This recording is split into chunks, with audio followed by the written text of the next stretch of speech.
Welcome to Bobby Owsinski's Inner Circle. I'm Bobby Owsinski, and this is a show all about music production, and the music business. My guest today is Steve Cerra, who's a longtime front-of-house engineer and tour manager for Blue Oyster Cult. But first, let's talk about something that happened this week. By the time you listen to this, which is probably a month later after I'm recording it, it may be a little different, but this is happening right now. It may not be resolved when you're listening to this, but that's YouTube is threatening to block the videos of indie label acts. And this is especially with acts that are signed to labels with the Worldwide Indie Network. The Worldwide Indie Network is sort of an association of small and large indie labels. What's happening is YouTube is trying to change their service because they realize that there's so much music that's being listened to. I think it's about a third of all their traffic. And they want to take advantage of that by making it more of a music service. And in fact, it may be a separate music service. It may be something that's connected to YouTube. We're not quite sure yet, but it's going to happen soon and may even have happened by the time you listen to this. That being said, this has caused Google, who owns YouTube, to go back and revisit all of their license agreements with major labels and with indie labels and with indie label associations. And the reason for this is YouTube wants to enable downloads of music.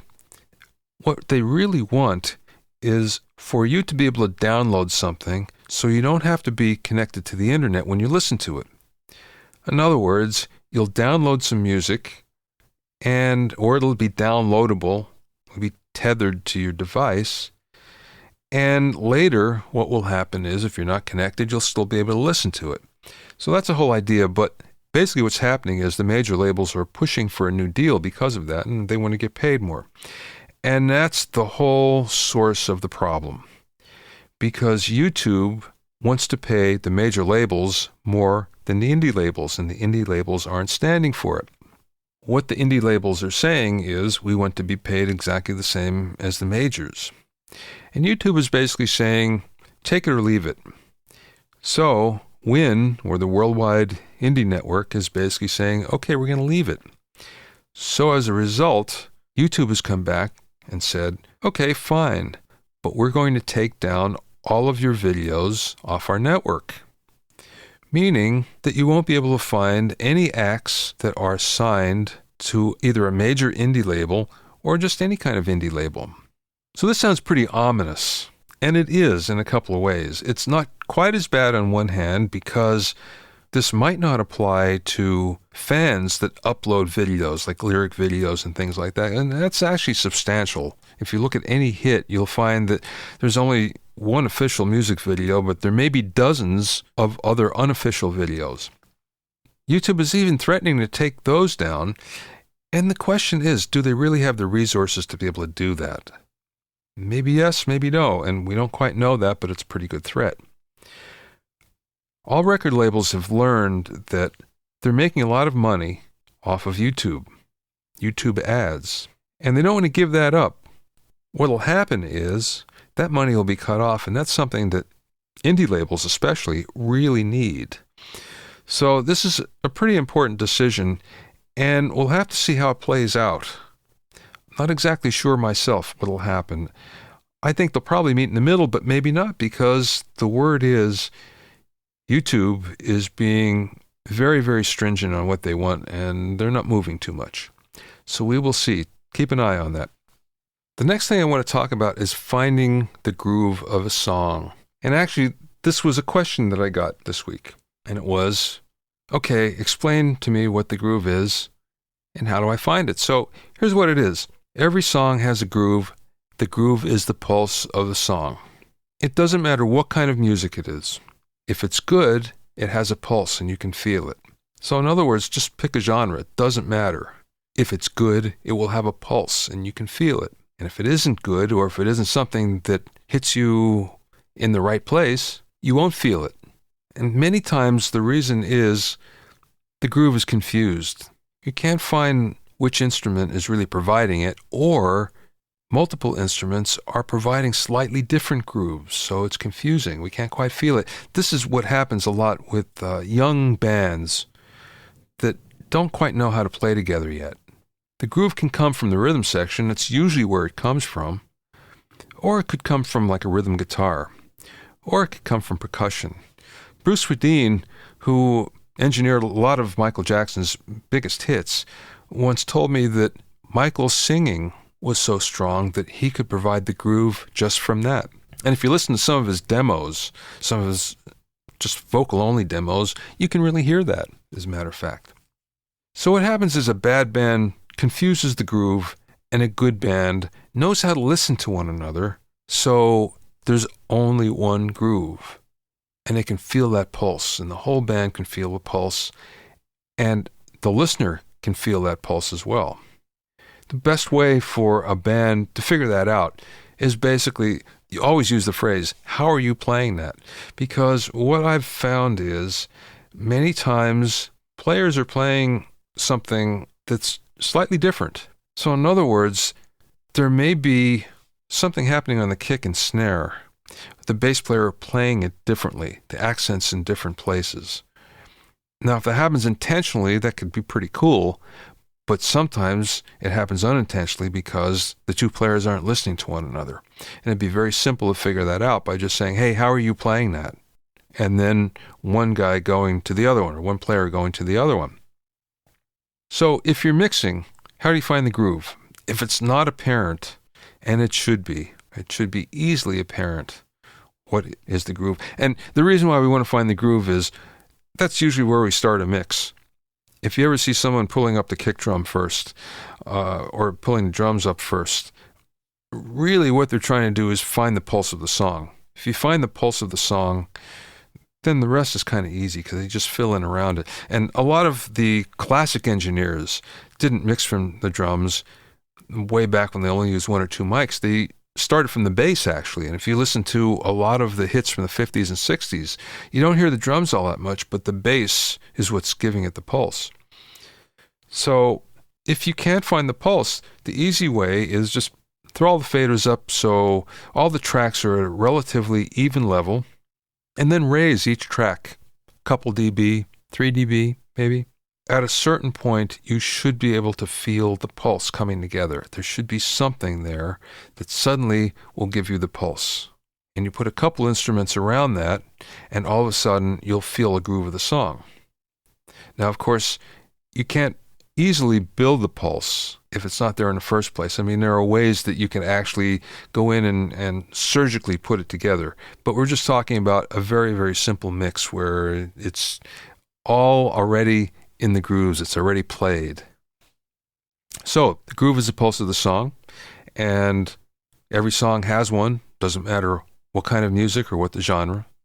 If you're mixing, it's your responsibility to find that pulse, to make that pulse front and center, and to build your mix around it. If you have any questions or comments, send them to questions at bobbyoinnercircle.com, questions at bobbyoinnercircle.com. I love to hear your comments and suggestions that you have about the show. My guest today is Steve Cerra, and he's the front-of-house mixer for Blue Oyster Cult. He's been doing it for quite a long time. He's also their tour manager as well. But Steve also has written a lot in EQ magazine. He still is a sound reinforcement editor for Mix. So undoubtedly, you've read many things that he's written. He's a great writer. He also teaches at Mercy College out on Long Island. I spoke with Steve via Skype from his studio on Long Island. So Steve, thanks for being with me today. It's been a long time since we talked, so this is great to catch up. Yes, it is my pleasure, Bobby. Let's talk about the difference between engineering in the studio and engineering live, because you've been doing Blue Oyster Cult for a long time. Tell me, what are the differences for you? Well, the biggest difference, I would say, is the time constraint. We often don't have the luxury of a sound check, although I would say over the past year or so, we've been making more and more of an effort to make that happen. But when we're on a festival bill, if there are multiple bands, that's often not possible. So we sort of go into what I call grab it and growl mode. And we basically just kind of have to fly by the seat of our pants Lucky for me, at this point, I have enough experience with them so that if I know that I'm getting the correct signal down the designated input channel, in other words, if I'm getting, let's say, Eric's vocal on Eric's vocal channel and not the hi-hat, then I'm actually in pretty good shape because I can get it dialed in probably 75 to 80% of the way in the first minute. Whoa. If not less. Yeah. Whoa. Well, so that's a are you working on digital consoles so you can bring your presets along? Yes. The tide over the last, I'd say, 2.5 years has completely turned. I don't see analog desks much anymore. There was a fairly long transition period, but it's really turned the corner. In fact, I think the other night I had an analog desk for, it might be the first time all year. Wow. So that's helpful because if it's an Avid system or a Yamaha system, I have a file which gets me the patching in terms of which channels get compression or gating. My effects are all there, my delays, my reverbs, that's all there. My gain structure is not because we don't carry a mic package. So although I may have gain dialed up in a preset, it's not necessarily valid because the microphones are different. Yeah. And the backline is almost always different because we're on rental backline 90% of the time. Wow. That must make it kind of interesting then. Interesting is a good word. What changes the most? Is it the guitars or the drums? I'm going to say at this point, I think it's more the drums. Buck is using a 2-notes torpedo, which is a amplifier simulator. Oh, yeah. So I have lately not even used microphones on his rig. That's convenient. Yeah, so it's very consistent. Rich Castellano has been carrying his preamp and power amp with him. We're able to fit that in a very small road case that flies, so that helps as well. The drums, we run into a kit here or there that maybe doesn't sound as nice as I would hope. Although interestingly, our drummer Jules is a Thai endorsed artist, and the Thai kits have been stellar. No kidding.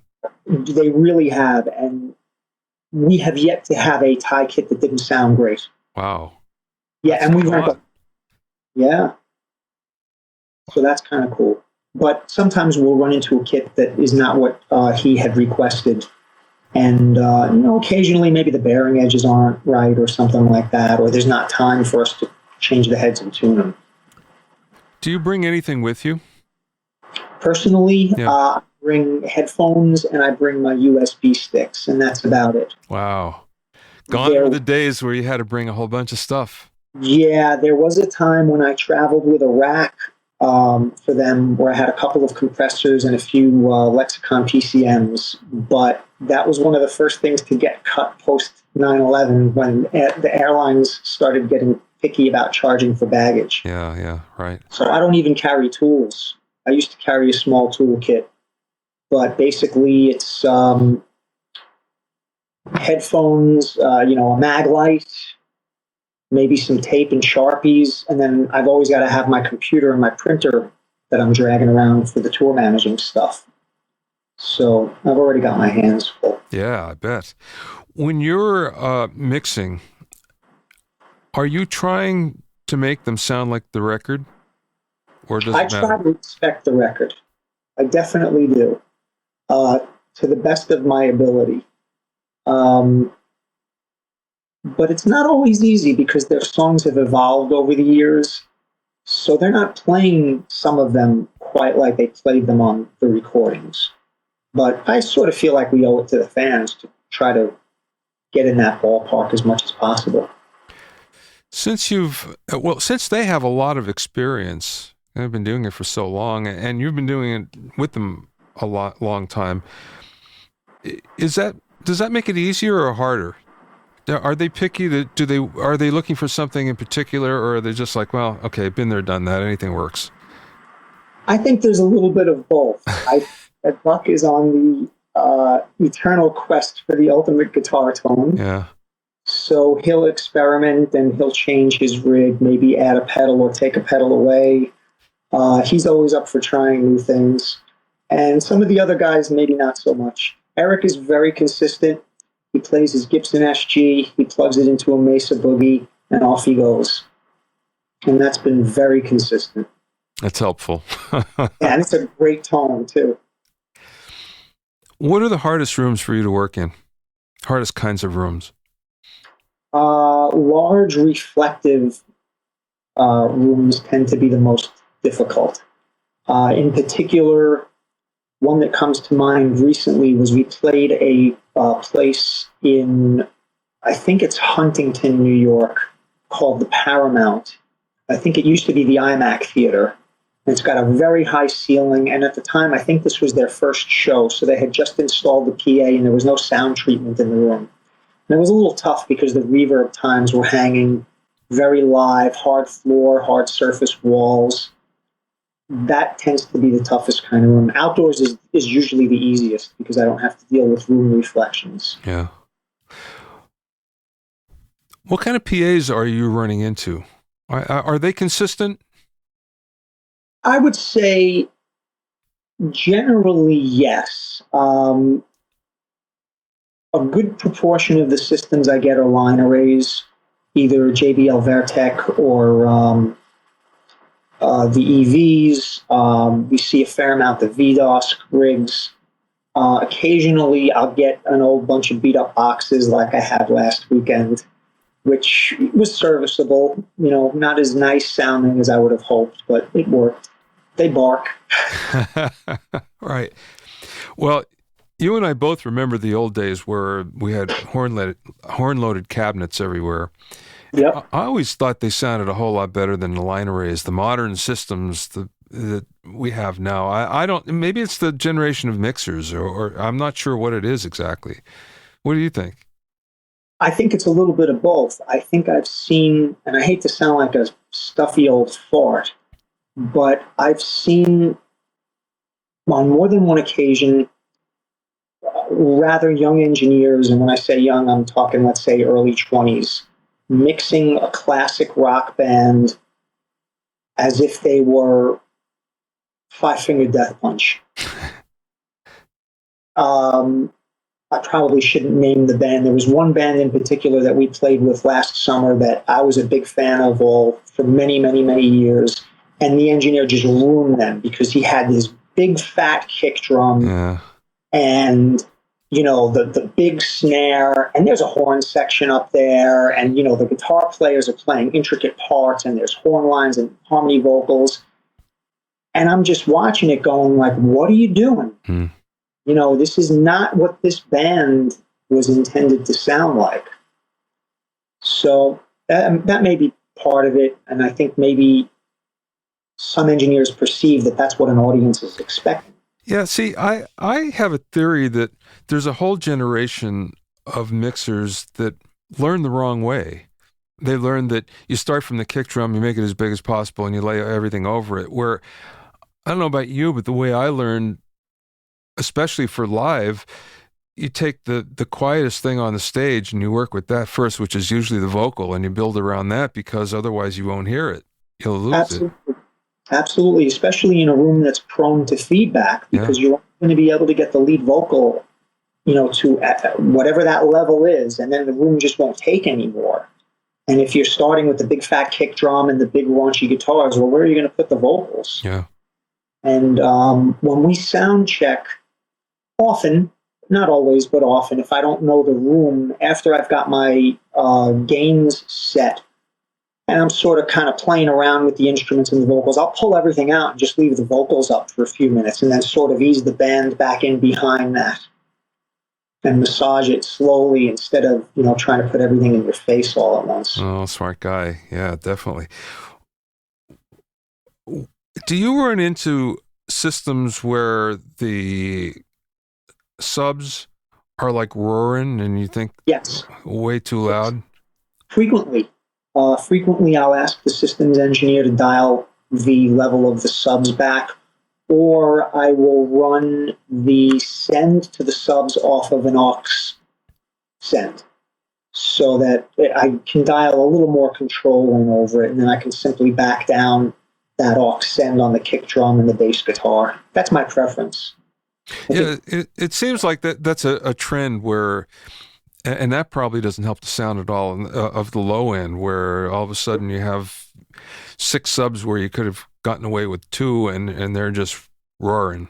Yep, or I'd rather have the 6 and run them at 25 or 30%. Yeah.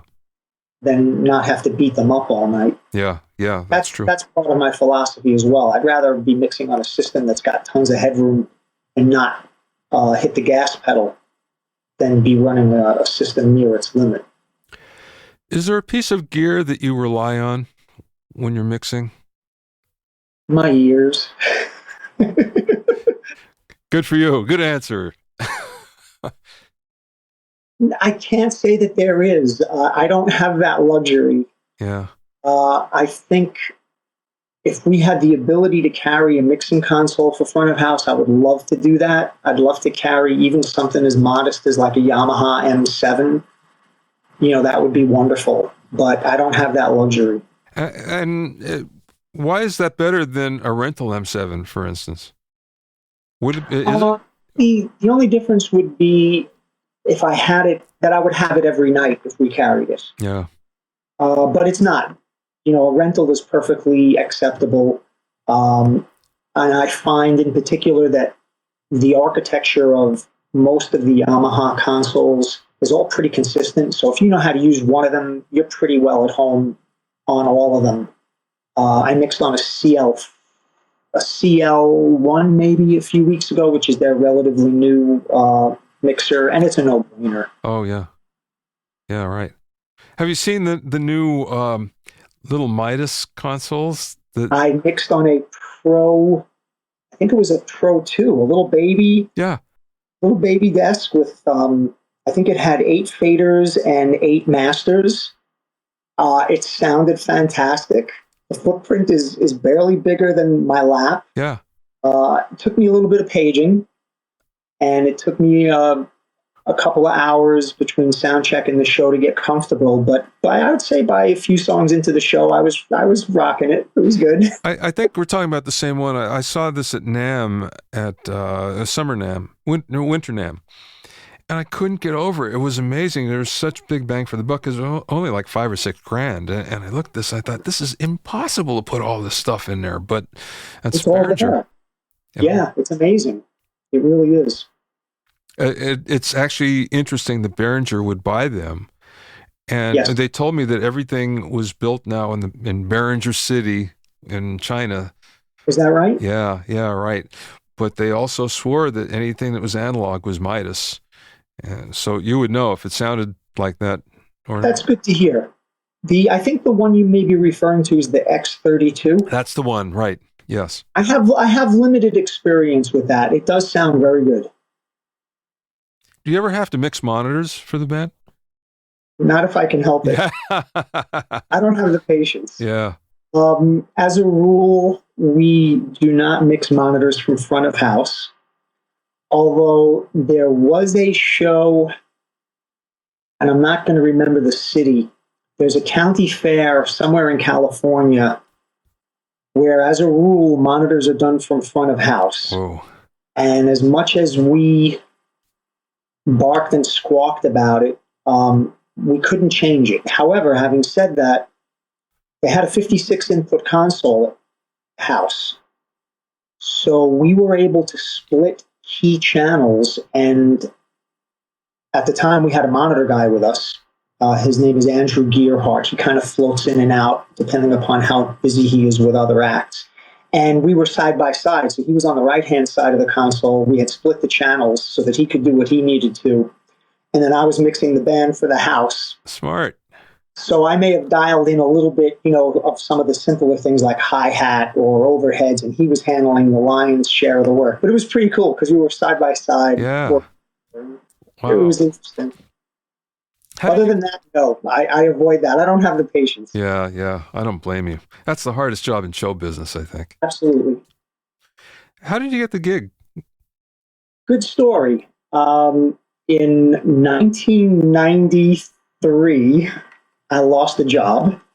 I had a full-time job, and the place closed down on short notice. And I had a friend of mine who had been doing a lot of guitar tech work for various bands. So I mentioned to him that I was looking for work. He was friends with the guitar tech for Blue Oyster Cult at the time. They called me and asked me to do drum tech for a weekend. My ultimate goal was certainly, to mix front of house. But I said, I needed the work, I needed some dough, and I felt like I could certainly be a good drum tech because I know my way around a kit.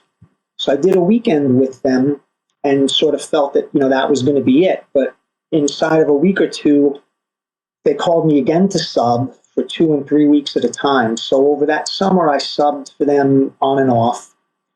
And then in the following year, I subbed a little bit as well, but not as much. And then in 95, they started calling me to sub for their sound engineer.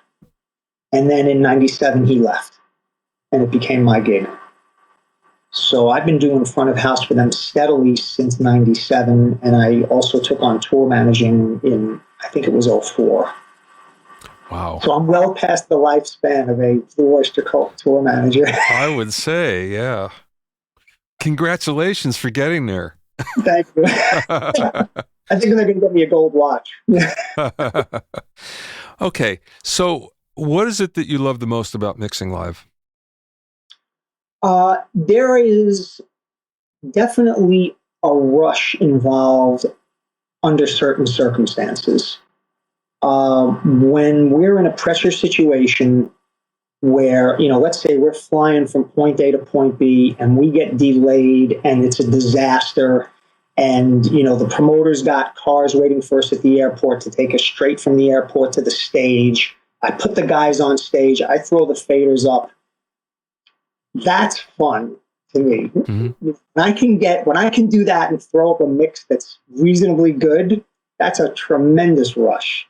That's exciting to me. Well, it's kind of the same in the studio where you have a group of musicians and you're tracking and everything's under pressure. I was talking to somebody the other day, I think it was on another podcast actually, we were talking about doing commercials. And I was saying when I used to track commercials, you'd have 3 hours. The first hour was the band. The second hour was all the overdubs. And the third hour was a mix, and everybody was out the door.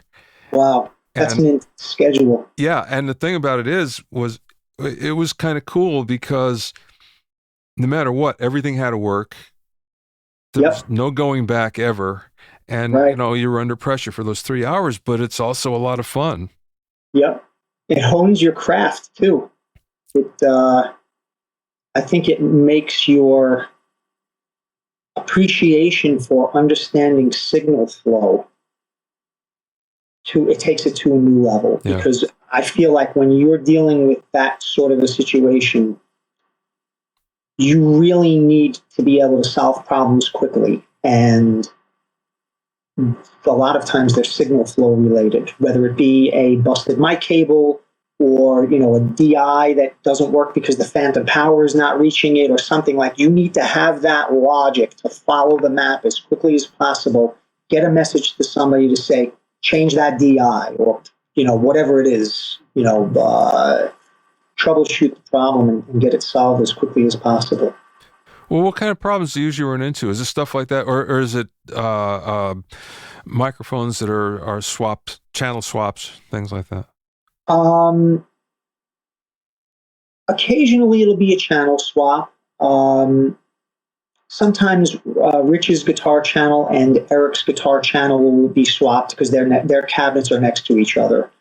I had an interesting issue the other day where it appeared as if the faders on the mixing desk, it was an analog desk. It was an old analog desk. It was an old PM 4000. Oh, boy. And at this point, I'm guessing those things are about 30 years old. Yeah. And if they haven't been well maintained, they're not happy. And this one looked like it had not been well maintained. Really beat up. It had nicotine stains on the knobs. And I'm looking at it going, oh boy, this is going to be bad. But the systems tech assured me that he had maintained it. So we start our sound check, and I'm dialing in my trim controls, and then I start pushing faders up, and it appears that some of the faders are intermittent, and that I'm only getting audio on them when I'm pushing them, let's say within the last, say from -5 to +10, like just that last little bit of throw. But otherwise, I'm not hearing the channel. Yeah. So first I noticed this on the vocals, and I tell the systems engineer, what's the story here? I can't mix like this. We can't have this kind of a situation on my lead vocals. So I'm thinking, okay, well, maybe I'll repatch them to empty channels down on the other side of the console. But then I see that it's happening on a lot of channels. Well, it turns out, unbeknownst to me, there's a 2-channel compressor on the house feed. So it's mixing console into an EQ, EQ into the 2-channel compressor. That compressor also has a gate built in. The gate was partially closed. So what we were hearing was the gate chattering. And you're dropping below threshold. So, yeah, right. Exactly.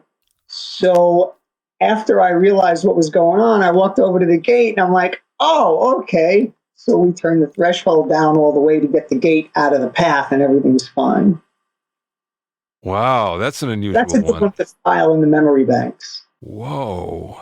Who would expect that? I certainly didn't. Yeah, well, who would? Nobody would. Jeez. What's the thing that you hate most about mixing? Okay, dislike. Hate's too strong a word. About mixing? Yeah. Is there something that really bugs you? No. Well, okay. There are 2 things that bug me. See, I knew there was something. Now I'm thinking a little bit. Okay, here's one thing that bugs me: PAs that are not properly deployed. And by that, what I mean is a system that has not been hung properly, or if it's traditional boxes, not line array boxes, where the person who has either installed or set up the system feels that their unorthodox approach is better than that which has been intended by the manufacturer. So, for example, if you have trapezoidal boxes, there's a good chance that the manufacturer intended that those boxes be pushed up next to each other so that the horns don't interfere and you don't get comb filtering. And yet I'll see people who ignore those traditions, I guess, or manufacturers' guidelines. Yeah. That really bugs me, because it causes a lot of problems that can be very easily solved just by following the manufacturer's instructions. And, God knows all these companies have so many resources, in terms of helping you fly and aim cabinets and angle them, and how many do you need for, this amount of audience in the room, and, they'll help you with the height and the angle and all that. So there's really no excuse for it anymore. I run into that once in a while. I ran into it recently once or twice this year. So it sort of stuck out. So that kind of bothers me. The manufacturers have invented their wheel. They know what to do with it. I certainly don't challenge that. Yeah. And the other thing that I find upsetting when mixing is just if the room is too lively and you can't overcome the ambient reflections and the reverberation time of the room. Yeah. If it was up to me, I'd have a truckload of acoustic treatment and bring it in. Oh, if only, huh? Yeah. When you come back to the studio, do you have to adjust your ears? I don't think so. I think I make a pretty good transition. You obviously must have a different approach, though, right, in the studio? Or maybe you don't. I don't know. I do. I think I take a lot more... I take a lot more time in the studio. Yeah. Absolutely. I experiment tons. I'll try different overheads for a drum kit, or different kick drum mics. I'll try stuff that maybe wasn't intended to be used for a certain application. Whereas live, I don't experiment like that. Yeah. I usually have the time. Yeah, right. Would you if you had the time? Absolutely. Absolutely. Especially guitars and drums. Whoever has that time, though, right? Very rare. Once in a blue moon, if I get a microphone to review, or if a manufacturer loans me something to check it out, if we have time and it's a leisurely day where we have a sound check, we'll put it up on a guitar amp or something like that. But that's not very often, unfortunately. What's the thing that you learned that helped you most in your job? Have a good attitude. I think that transcends, even to some extent, your technical abilities. Not to downplay the technical abilities, but I think I would rather, speaking as a tour manager, I would rather have a tech on my crew that has a good attitude and asks for and needs my help than a great tech that causes me problems. Yeah. Because when people say, and you hear this all the time, a house crew says they worked with a band, whatever that band is, insert the name of your favorite band. Oh, those guys were great to work with. They say the band was great to work with. They're not referring to the band. The band is only there for an hour and a half. They're really referring to the crew. Right. And my approach is that it's my job to make sure that the dates we do stay on the calendar year after year. That we go back to Mohegan Sun or whatever it is. Yeah. I think part of that is just, getting along with people, having a good day. It's not rocket science. There are far more serious things in the world to be worried about. So try to keep it a little on the light side. Yeah, but that's a good point, because people only want to work with people that they like to be around. Yeah. And especially if you're on the road, geez, there's nothing worse than being on the road with somebody that you don't like or you can't get along with. That is very true. You can kind of do it in the studio and get through a project, but boy, on the road, it's a different story. And it's magnified because we tend to be clustered together. Like if we're flying, obviously we're getting to the airport together. We're hanging out at the gate together. We're all, I have to say, everybody watches each other's back. They all pitch in if need be. So it's good kind of family thing, which helps a lot. What's the best piece of business advice that you either received or you learned?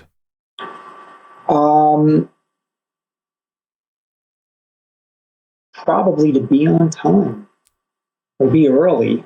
Yeah. Yeah. I find a disheartening number of my students haven't got that yet. Yeah, I know. And some of them have asked to work with me in Blue Oyster Cult. And for most of them, the answer is you have no chance. You can't even be to class on time. I can't wait for you at an airport. Yeah. Or to leave from a hotel. I'll leave you there. Yeah, right. Well, someone once explained to me that to be on time was to be late. To be late? Yeah. So in other words, you always have to be there ahead of time.